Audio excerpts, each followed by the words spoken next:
Yan, so power on, then spin dry, start. So nag-error siya ng U12, and then nung na-repair na yung U12, nag-error naman siya ng H12. Yan, so okay na, may ikot na. Immediately ikot siya dapat ng spin. Pag hindi umikot, ibig sabihin may problem.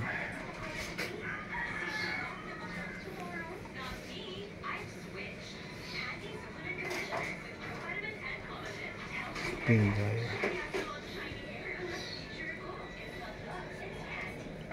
8.5 kg, medyo malaki. Ano sir nilalaban nyo? Mga bedsheet?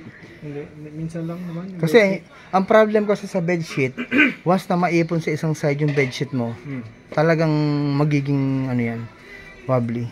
Okay, wala yun naman. Kaya, naman... kaya kapag nasa manual din naman yun, na kapag napansin mo makalabog siya, i-manually arrange mo yung damit mo. Hindi po pwedeng naipon sa isang side. Magkakaproblema din yung washing machine mo kung laging ganun. Magkakaproblema yung mga suspension niya. Kaya dapat balance yung mga labada pag sa spin dry na o rinse. Yan, so okay na. Wala na yung mga error code niya.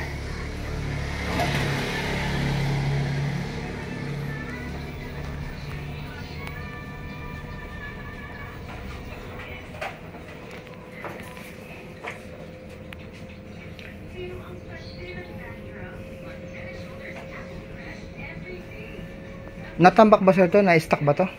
Hindi naman, isang linggo lang. Isang linggo lang. Kasi nung... Actually, masama siyang na-i-stock. Dahil yung kumisan, dahil nagka-problema, hindi na ginamit ng customer, na-stock na ilang buwan. Lalo siya, kami, one week. Lalo siya nag-cost ng, kasi nga kapag na-stock yung appliances, nagkakaroon ng corrosion yung mga parts kasi nga natenga. Kaya nag-create siya ng ibang Kita mo, dati U12 lang nga alam mo.